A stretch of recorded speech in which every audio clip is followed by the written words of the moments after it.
Hey, good morning, everyone. Um, last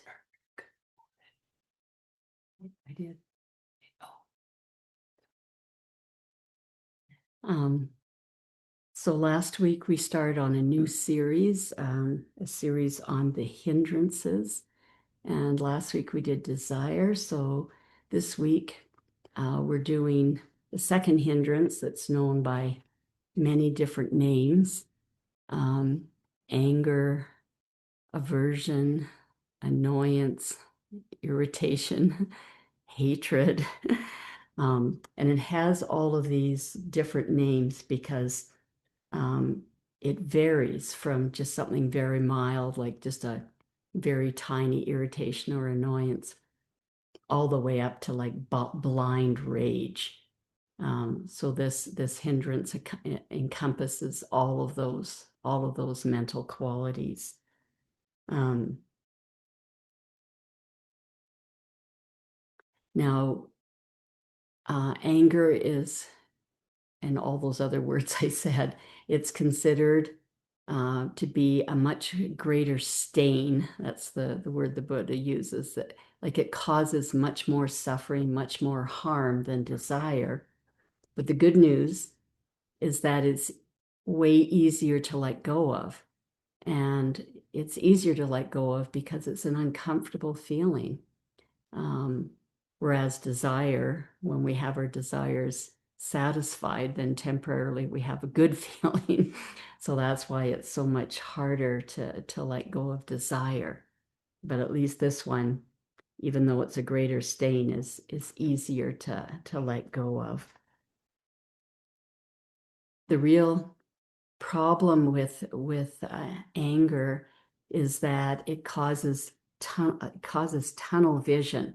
When we get triggered by something that has happened or something somebody has said or done, um, and we get triggered into some form of anger, then we sort of lose our broad view of being a human being, and we just go into this tunnel vision where we see ourselves as the innocent one, and then the person or situation that triggered us um, as as being bad or wrong. And we lose this ability to see that we're all human and that we all have, times when we annoy one another, or, we're careless, or, our habit energy is hurtful. We lose our vision of that, and we lose the vision that the other person is a decent human being and has done lots of good things, and just in this moment has said something or done something that's irritating.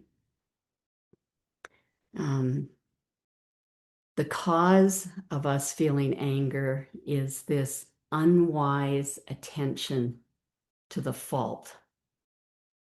So somebody has done something that we consider to be wrong or hurtful, and we're just zeroing in on that, and focusing on that and saying they shouldn't have done this, or this isn't right, it shouldn't be.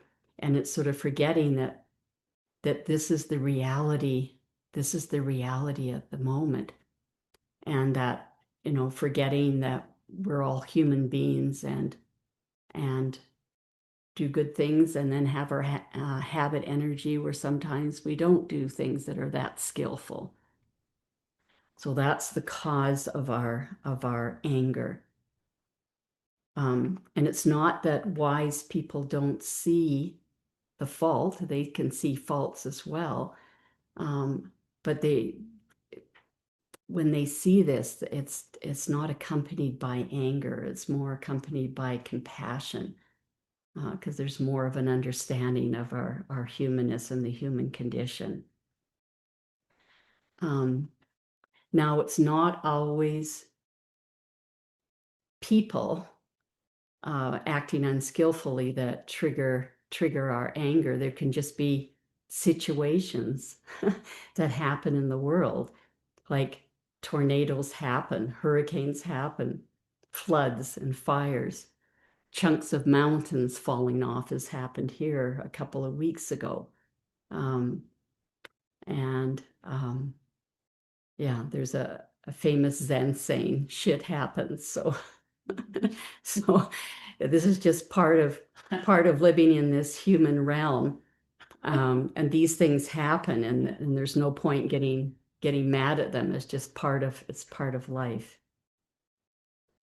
So the Buddha gives some similes. He gives some similes for anger. So he said the beautiful mind that's not being controlled by anger, he said, is like clear water.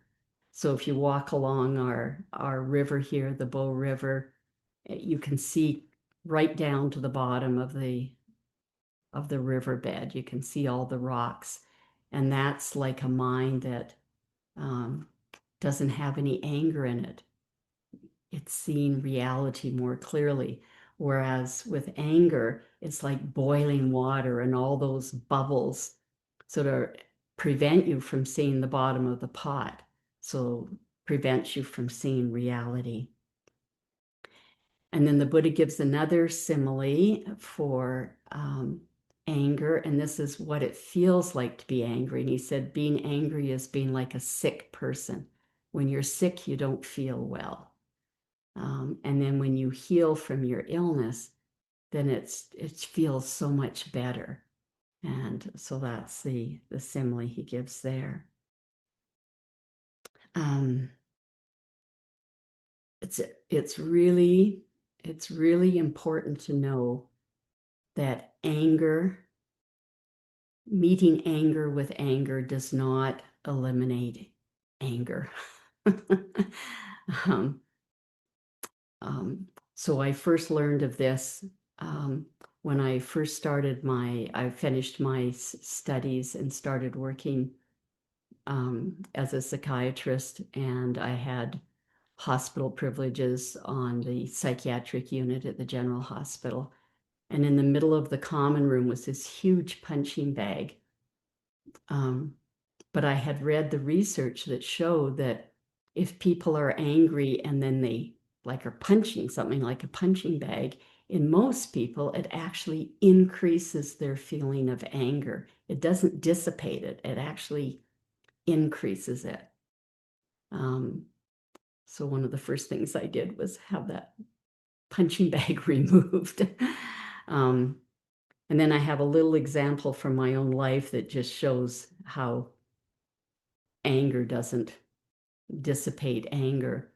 So sometimes when I'd be in the car with my husband and we'd be driving, and he was in the driver's seat, and we'd go around a curve, sometimes the speed of going around the curve would cause fear in me. I'd fear that we wouldn't make the curve, we'd go off the road.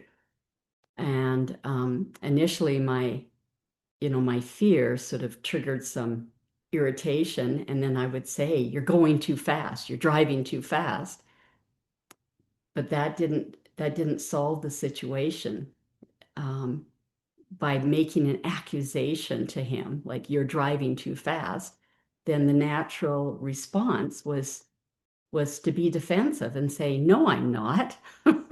Anyway, it did not address the situation of me being scared. So I learned to say, when we were going around a curve and I was scared, I would just say, I'm scared. I feel like we're going too fast. So I wasn't accusing, I was just saying what my feeling was. And because he loved me and cared about me, when he heard my feeling, then his heart responded to that, and then he would slow the car down.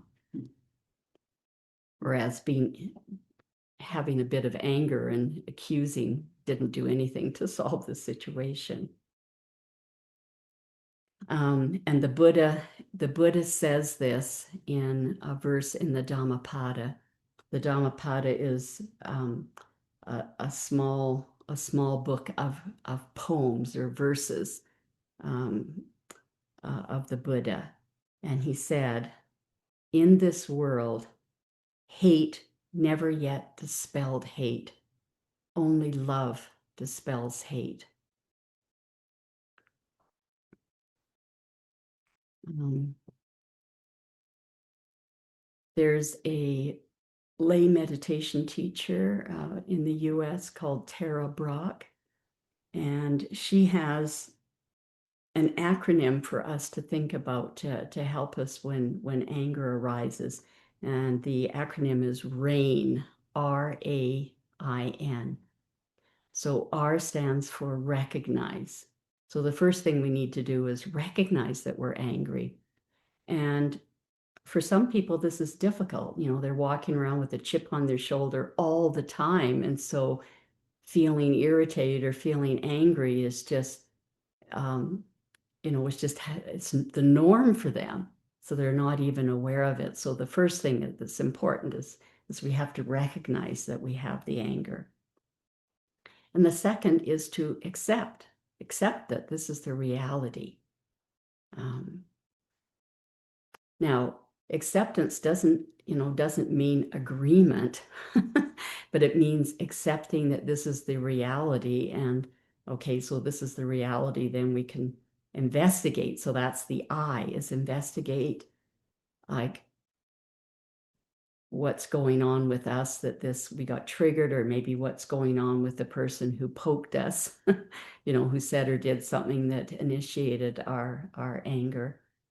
Um, what's happening in their life that they had to protect themselves by acting in an angry way.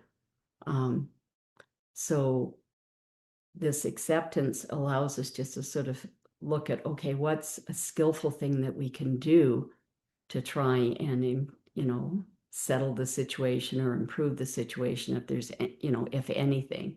Sometimes there's really nothing, but and then the N in RAIN means nurture.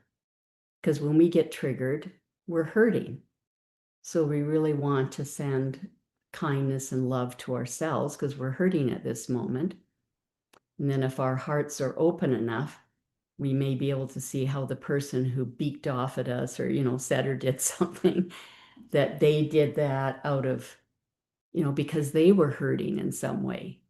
They're blustering now to protect themselves. And so if we can feel some compassion, um, that's a beautiful response. Okay, so this is sort of the background sort of things to keep in mind when anger comes up. Um, and now we want to look at, okay, what are some of the antidotes of how we can actually let this anger go, not have it staying, infesting our hearts. And so when we talked about desire, we looked at the middle length sayings of the Buddha, number 20, which is 5 ways to let go of thoughts. So this is sort of a generalized way to look at all kinds of emotions. So we looked at it for desire last week. So today we'll look at it on how to use the Buddha's suggestions there to let go of anger. So the first way the Buddha said is to change your focus from what is unwholesome, like the anger, and switch it to something that is wholesome. Um, and for me, the most powerful, wholesome thing to switch to is what we call the holding technique. Um, and this I first read about in Bhante Gunaratana's book, Mindfulness in Plain English, which is available in our library.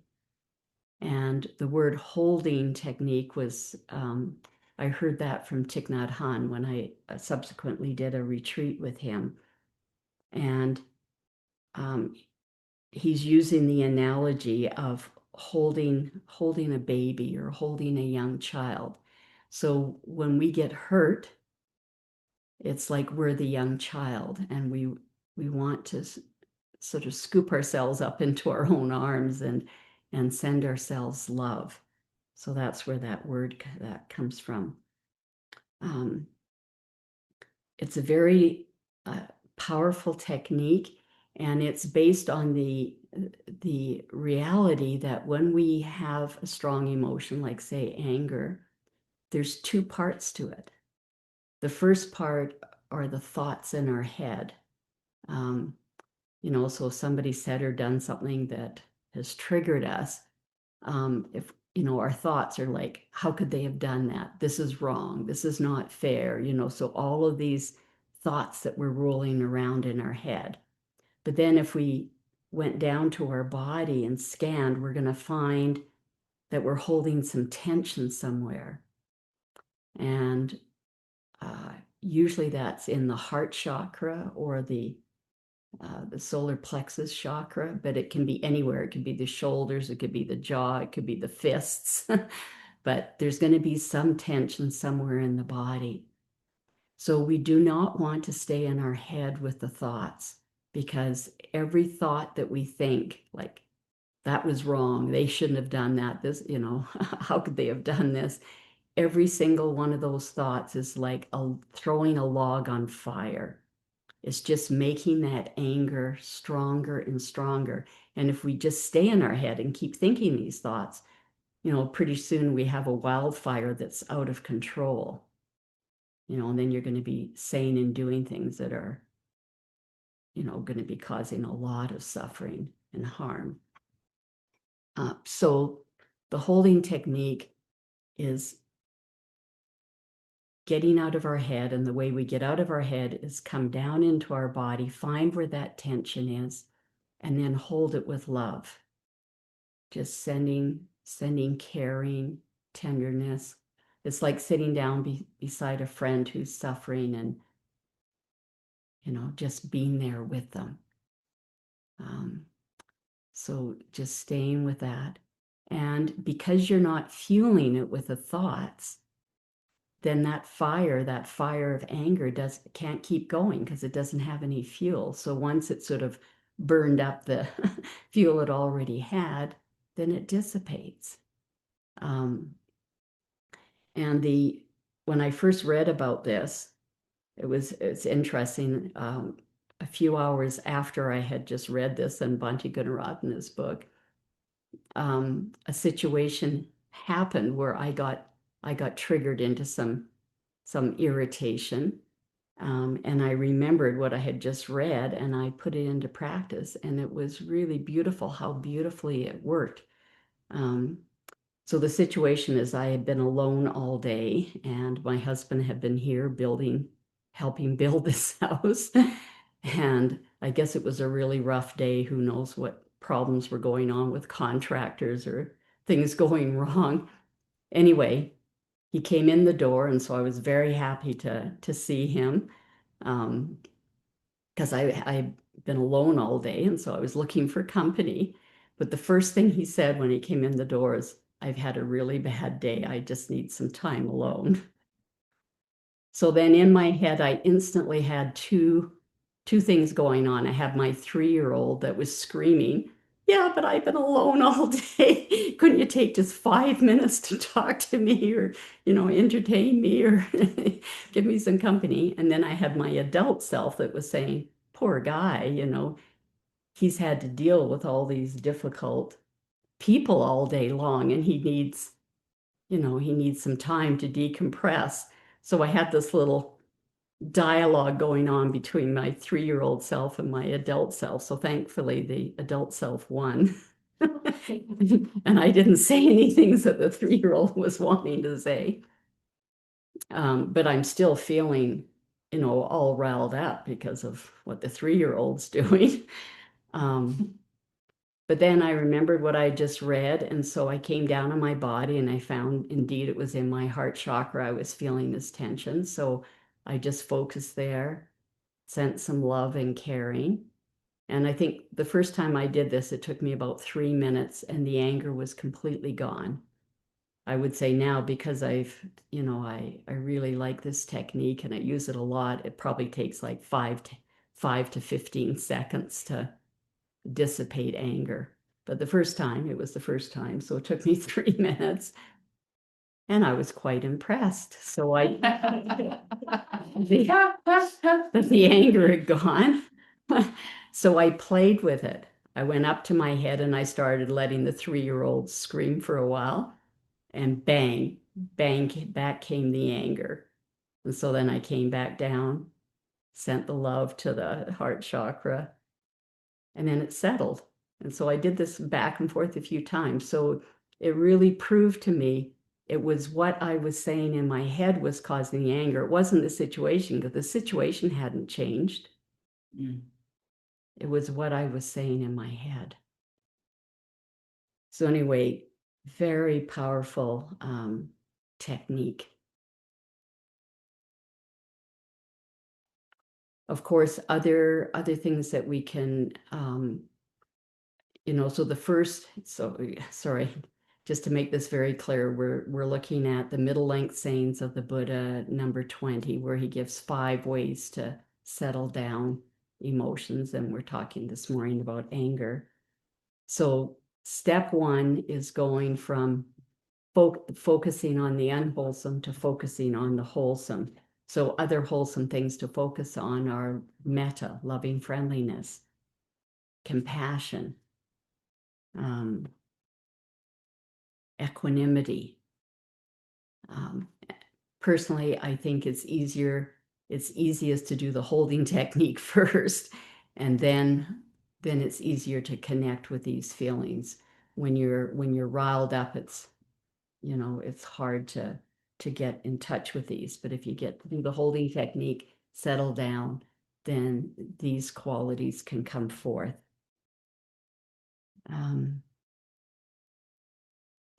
So just some quick examples. I remember uh, early on in my meditation career, coming out of the hospital to where I was, working here in Canmore, and then walking down to the main road there to cross it. And there's a crosswalk.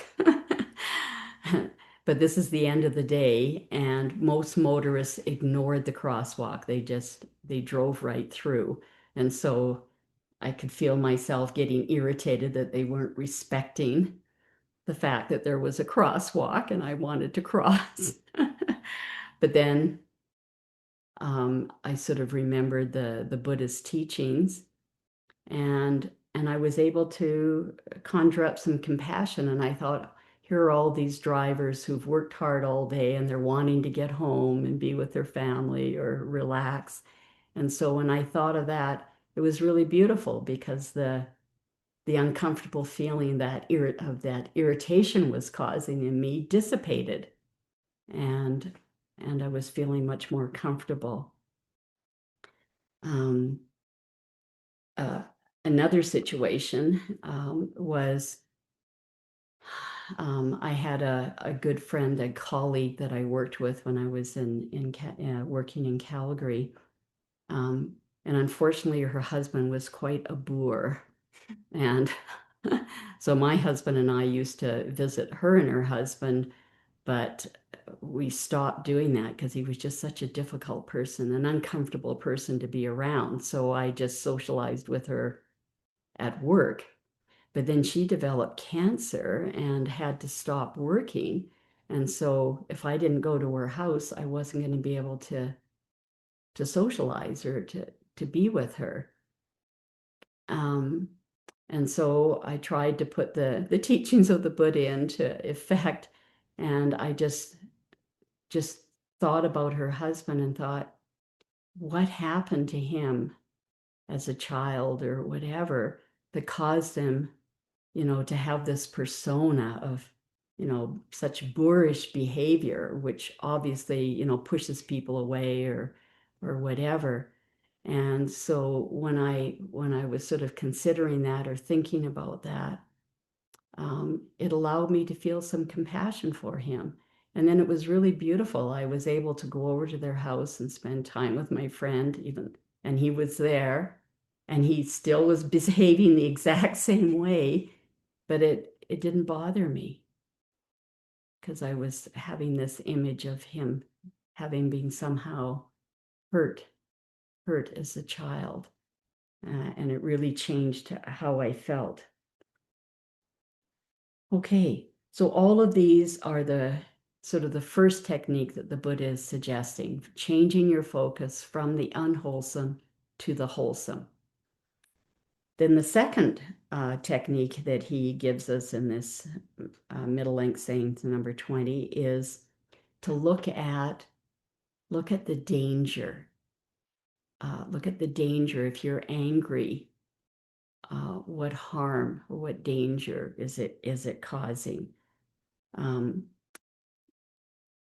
So this is like stabbing stabbing yourself with the second arrow. The first arrow is whatever somebody has said or done, or whatever natural calamity has happened, that has caused you to feel irritated. So that's or cause discomfort to you. So that's the first arrow that we can't do anything about.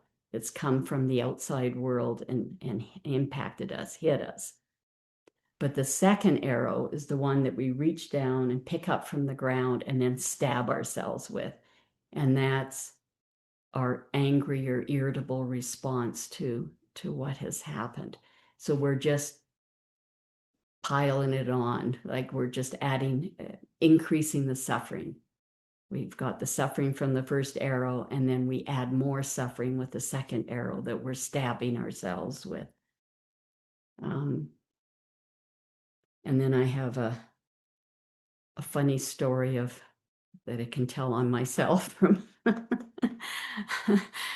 I used to have this very bad habit energy that when I was hurt by somebody, that I'd go around wailing to all of my friends about how this certain person had said or done something to me. And so I would, who knows how many times I would tell the story, maybe 10 times or something. So this happened. I was downstairs. One of my friends had come to the door. So I was down in the front entrance. And as soon as they came in, I started wailing to them about what this other person had said or done to me. I have no idea what it was anymore, but I was feeling upset. And now this is about the, who knows, the fifth or sixth victim that I was wailing to. And then it was so interesting. In mid-sentence, I suddenly became aware of how bored I was hearing this story. I had wailed it to I don't know how many people, and here I was wailing again, and it was like boring. So I actually stopped in mid-sentence and somehow awkwardly changed the topic and carried on. But it was such a powerful experience that I stopped that behavior. It was quite remarkable. So that's sort of an example of seeing the danger or whatever. I mean, it was boredom, but it wasn't anything that harmed, it was physically harmful to me, but it was still an uncomfortable feeling.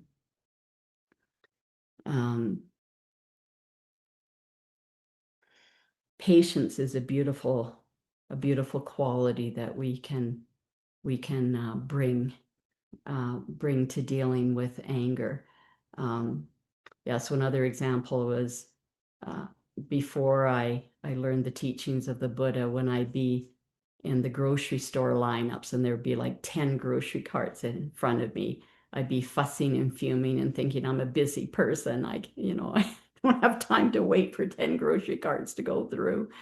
But then I was feeling, once I learned the teachings of the Buddha, I was feeling how uncomfortable I was making myself feel by fussing and fuming. So that was sort of like seeing the danger, seeing the discomfort it was causing me. And then I remembered thinking, okay, I'm just going to do standing meditation. So I went to my breath. And it just gave me the patience to stand there in a very comfortable way. So like instead of being uncomfortable with my fussing and fuming, I was just doing standing meditation, and it was very comfortable.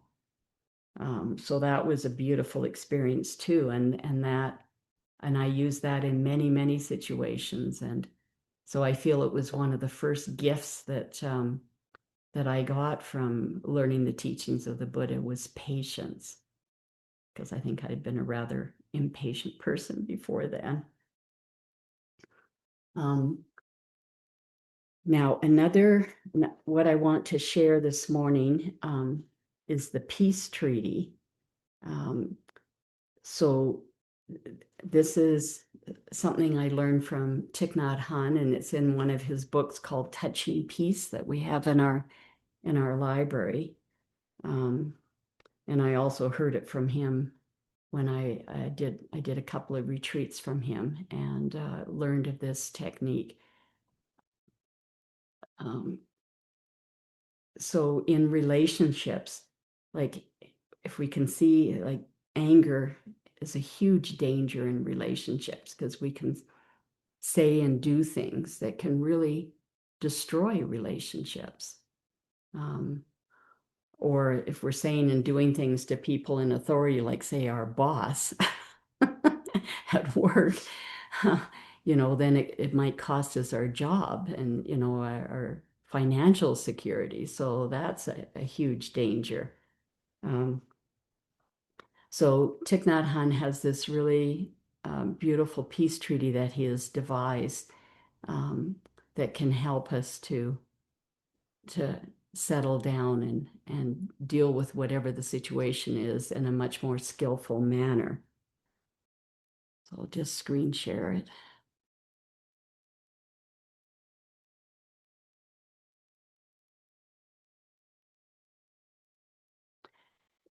So this, if you go to our website and you go to teachings, and it's the second item in the drop-down menu, the basic teachings, and you go to lesson 3, but it's not the summary that you'll see first. You have to go to the bottom of the summary, and then it says download the entire PDF of the lesson.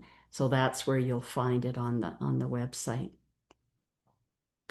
So Thich Nhat Hanh originally devised this for couples. But I think that you can extend this and use it with friends or, you know, uh, different relationships. And I also feel it's not just anger that you can use it with. You can use it with all kinds of feelings like sadness, hurt, loneliness, etc. So this is how he starts the peace treaty. In order that we may live long and happily together, we, the undersigned, wishing to restore our deepest love and understanding, gratefully agree as follows to these terms and conditions. And so now his peace treaty is divided into 2 parts. The first part is directed towards the person who's been triggered and is feeling angry. And then the second part is directed towards the person who um, said or did something that triggered the first person.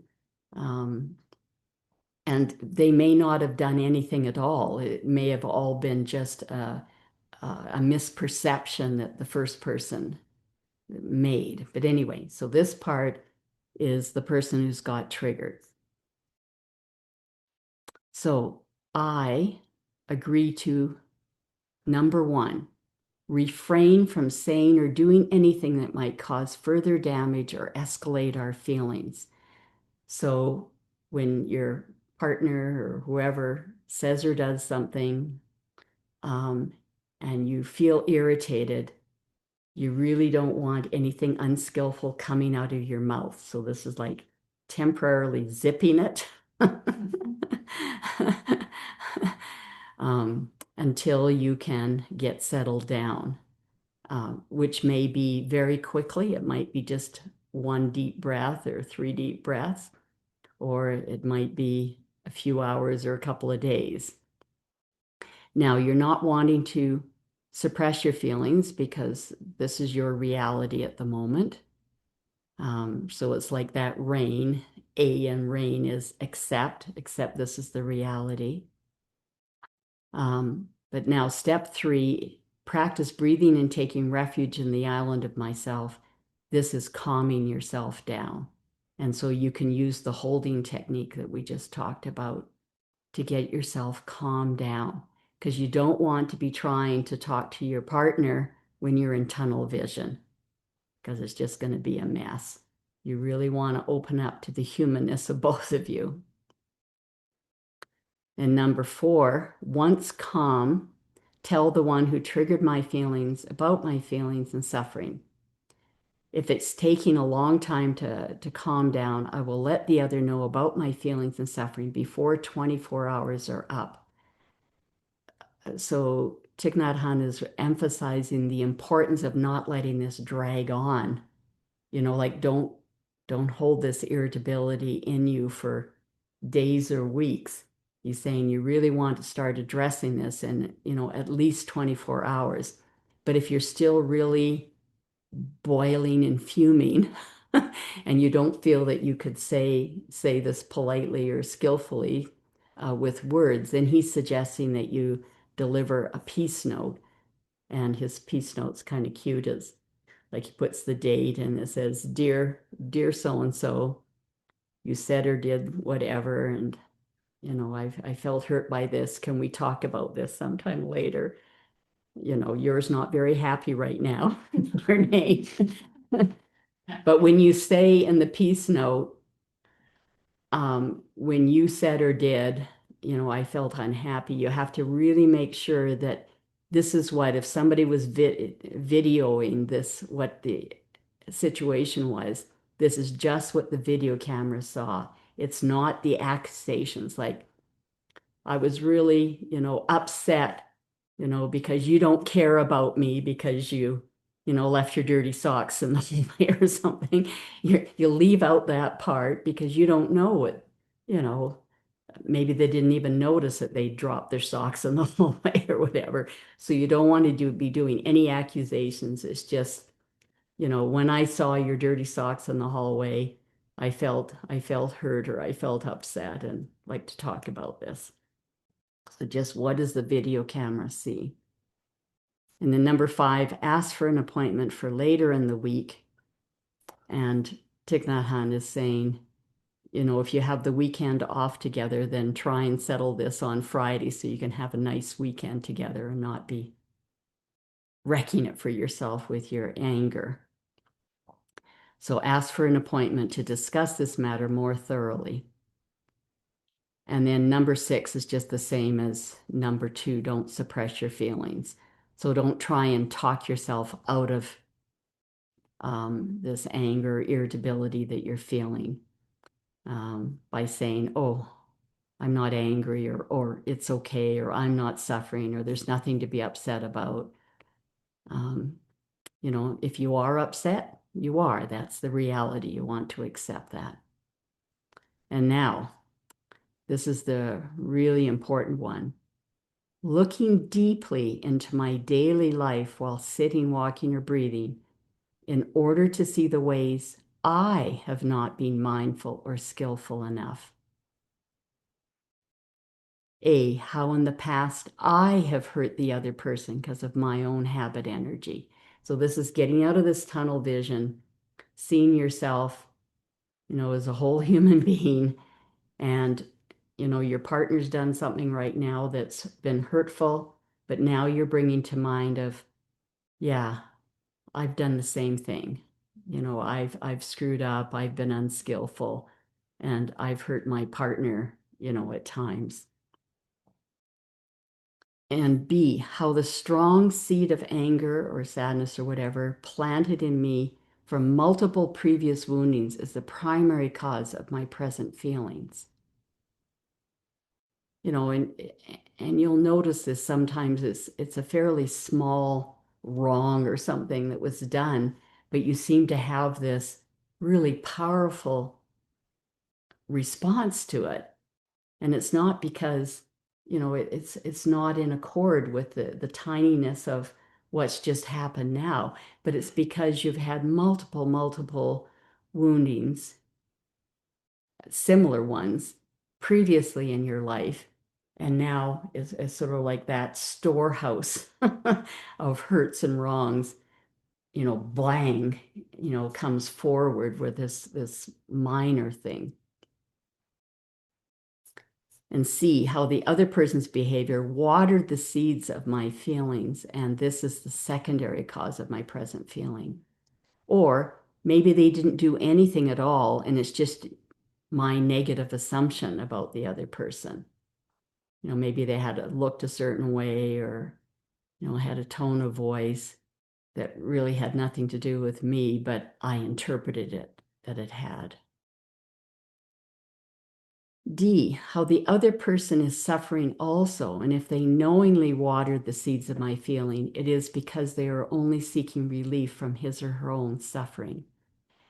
So um, this just means they're acting in an unskillful way, but maybe they don't know a more skillful way, and because of their habit energy of being wounded when they were little, they've developed this way to deal with certain life situations to try and protect themselves, to set boundaries. E, that as long as the other person suffers, I cannot be truly happy. And then number 8 is if you're aware that there's something that you did that might have contributed to whatever this interchange is that caused your irritability or anger. So if you're aware of something that you did to contribute, then you want to apologize as soon as you're aware of that without waiting for your meeting time.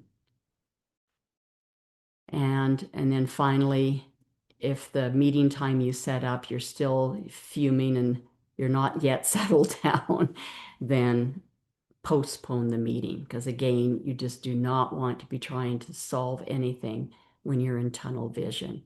You really need to be opened up to make it happen in a, to have a good outcome, to have it happen skillfully. So I'm going to pause there and we'll do part 2 next week. We'll carry on next week. So just give me a second here.